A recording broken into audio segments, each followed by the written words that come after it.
জীবিত ভোটার মৃত বনেছেন ভোটার তালিকায়, আবার কখনো মৃত ব্যক্তি ভোটার তালিকায় জলজ্যান্ত ভোটারে পরিণত হয়েছেন। রাজ্য জুড়ে ভোটার তালিকায় জীবিত মৃতের টানাপোড়েন। আর এবারের ঘটনা উত্তর হাওড়া বিধানসভার 218 নম্বর বুথে। জানা যায়, হাওড়া পৌরসভার 13 নম্বর ওয়ার্ডের 218 নম্বর বুথে ভুতুরে ভোটারের ছড়াছড়ি। ওই বুথের সালকিয়া কিংস রোড এবং পীতাম্বর বন্দ্যোপাধ্যায় লেনের কমপক্ষে 45 জন ভোটার 10 থেকে 20 বছর আগে মারা গেছেন। অথচ নির্বাচন কমিশনের দেওয়া ভোটার তালিকায় তাদের নাম জ্বলজ্বল করছে। পরিবারের মৃত সদস্যদের নাম ভোটার তালিকায় দেখে হতবাক স্থানীয় বাসিন্দারা। আমার বাবার নাম আছে ভোটার লিস্টে, উনি গত বছর মারা গেছেন। আর মায়েরও নাম আছে ভোটার লিস্টে, উনি 2012 সালে মারা গেছে। না, মনে হয় আসেনি। আসলে তো আমি বলেই দিতাম। সংগ্রাম সিংহে গিয়ে তো ভোট দিচ্ছে না, ওর বিহাফে অন্য লোক ছাপা ভোট হতে পারে। যে লোক মারা গেছে ও ভোট দিতে আসবে, ও কেন ভোটার লিস্টের নাম থাকবে? ভোটার তালিকায় এই গোজামিল নিয়ে সরব বিরোধী শিবির। স্থানীয় বিজেপি নেতা উমেশ রায়ের দাবি, ওই মৃত ভোটারের নামের আড়ালেই রয়েছে ভুয়ো ভোটার। অবিলম্বে ভোটার তালিকার নিবিড় সংশোধন না হলে স্বচ্ছ নির্বাচন সম্ভব নয়।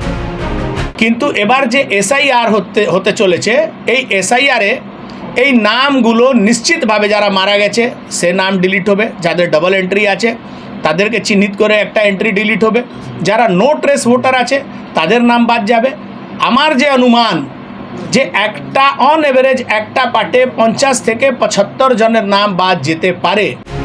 তালিকায় এই গোজামিলের দায় কমিশনের, দাবি উত্তর হাওড়ার তৃণমূল কংগ্রেস বিধায়ক গৌতম চৌধুরীর। ভোটার তালিকা সংশোধনের কাজ করে নির্বাচন কমিশন। তারা বিএল এর মাধ্যমে কমিশনের মৃত ব্যক্তির তালিকা পাঠিয়েছেন। সুরাহা মেলেনি অভিযোগ বিধায়কের। আমাদের যারা বিএলএ থাকে তারা বারবার করে মৃত ভোটারের নাম লিখে 8 নম্বর ফর্ম দিয়ে নির্বাচন কমিশনকে জানাচ্ছে। দোষটা কোথায়?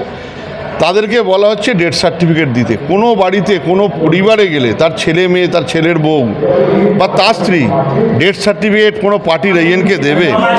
আমরা চাই নিরপেক্ষ ভোটার লিস্ট তৈরি হোক, এবং আমরাও দাবি রাখছি যে প্রচুর ভোট। কারোর বাবা মারা গিয়েছেন 5 বছর আগে, কারোর মা মারা গিয়েছেন 15 বছর আগে, কিন্তু ভোটার তালিকায় বাদ যায়নি তাদের নাম। হয়তো মৃতদের নামে ভোটও পড়েছে এলাকায়।